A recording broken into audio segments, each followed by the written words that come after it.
Halo Sobat Profit Tutor dimanapun kalian berada, kembali lagi bersama saya di sini Dupi Andika SSI Magister Manajemen dalam channel kesayangan kita semua, Profit Tutor.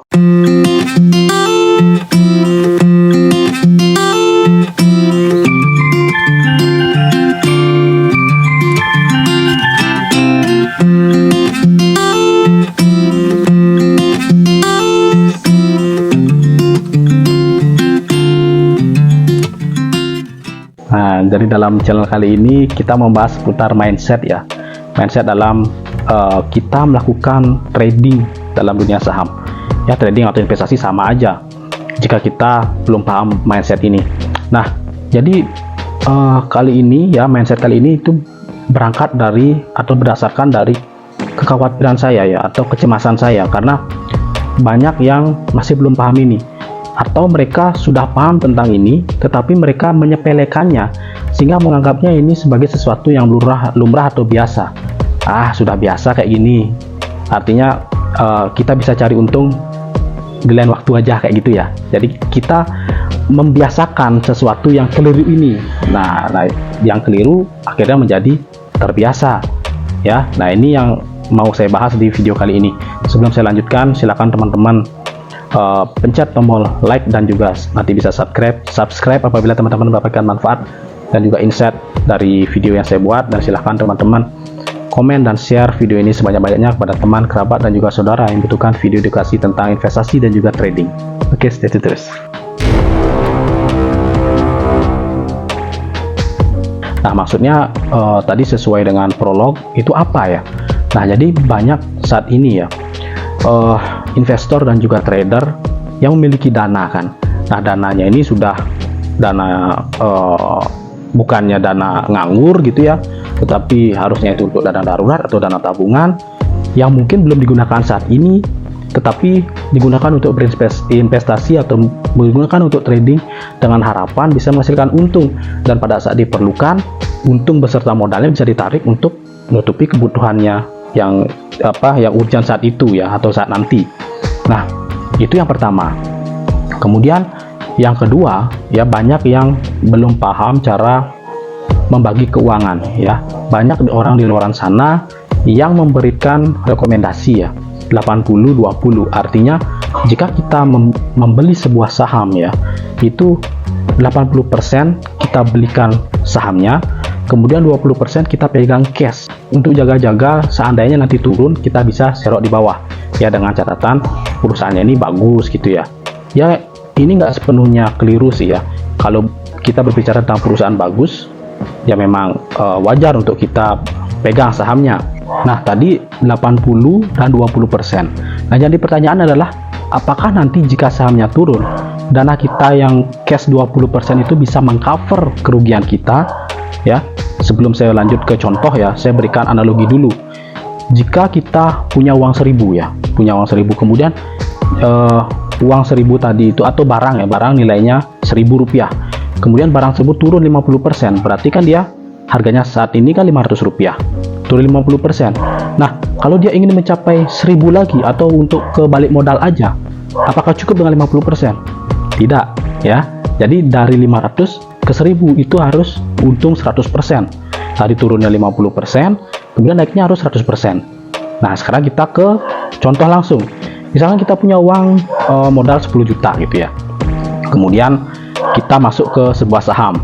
Nah, anggaplah 80% 20% gitu ya. 80% kita belikan saham, berarti 8 juta rupiah kita belikan saham. Misalkan harganya Rp1.000 ya per lembar saham. Berarti saat kita dengan uang 8 juta kita bisa dapat sekitar 80 lot ya, 80 lot. Kemudian anggaplah harga sahamnya turun ke 500, yang dimana itu turun 50%. Nah, kemudian kita punya dana cadangan kan 20% tadi. 20% berarti 2 juta. 2 juta kita belikan saham di harga 500, berarti kita dapat hanya 40 lot.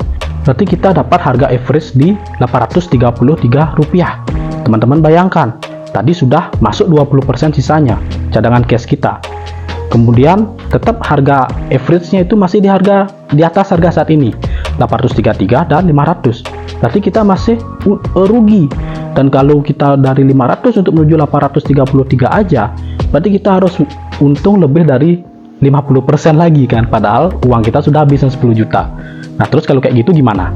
Apakah 20% cash saja cukup? Ya kan enggak ya. Nah, jadi memang perlu perhitungan khusus, perhitungan yang matang. Gimana caranya supaya kita bisa menanggulangi resiko. Nah, itulah adalah namanya manajemen resiko. Ya, ada manajemen keuangan agar kita bisa melakukan perhitungan yang tepat. Kemudian agar kita bisa menanggulangi resiko dengan matang. Ya. Kemudian kekhawatiran nomor 2, yaitu kita terlalu sering ikut-ikut orang. Ya, maksudnya apa? Kita biasanya melihat di berita gitu misalkan, atau di media cetak maupun media elektronik atau media online, kita melihat bahwa si sosok ini ya yang berpengaruh dalam dunia saham itu sedang pegang saham sekian persen, sedang pegang cash sekian persen gitu ya. Padahal apakah benar ya? Bukannya kita tidak percaya dengan berita, tetapi apakah benar cash yang dipegang hanya sekian gitu loh. Kalau kita merajuk ke contoh di tadi yang pertama, yaitu 80%, 20%, apakah benar dia hanya pegang cash 20%? Bisa saja dalam saham itu saja dia pegang 20%, padahal cashnya yang dia punya di dalam tabungan, misalkan rekening 1, rekening 2, itu banyak atau tidak terhingga. Sehingga 80-20 itu hanya sebuah teori.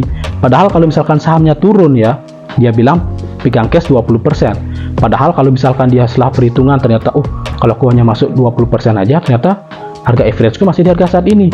Ya dia tinggal tarik gitu loh dari rekening lain untuk nambahin biar dapat harga average di bawah harga saat ini.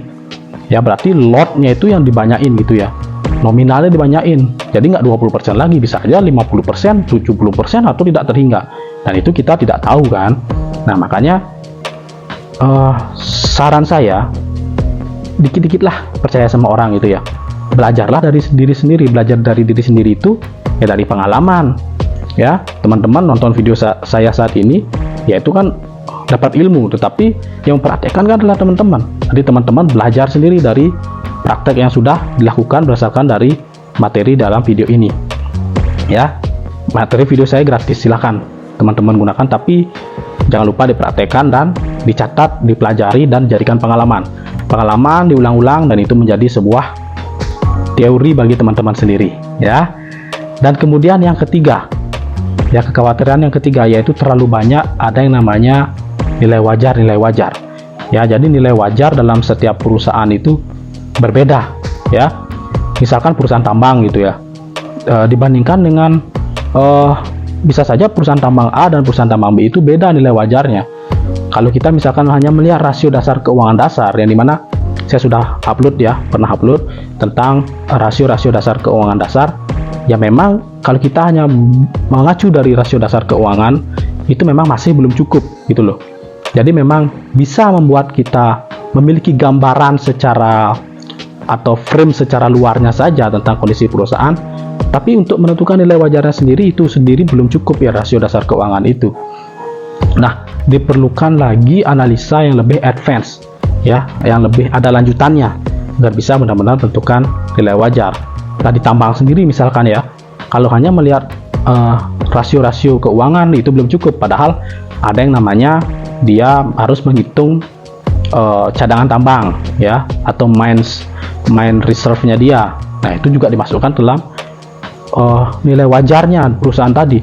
Kalau misalkan rasio misalkan PBV, PER atau EPS yang bagus, tetapi dia tidak punya cadangan tambang, ya kalah sama yang punya tambang banyak gitu, apalagi tambang nikel ya, dimana saat ini sedang diminati misalkan seperti itu ya. Nah, jadi berangkat dari 3 kekhawatiran ini, saya harapkan teman-teman saat ini bisa mulai mempertimbangkan untuk menghindari 3 ini ya.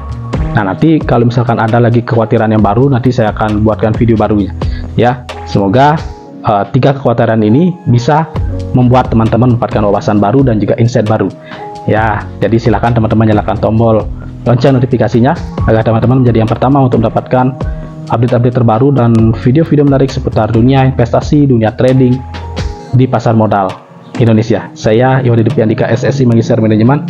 Mohon undur diri, see you next video.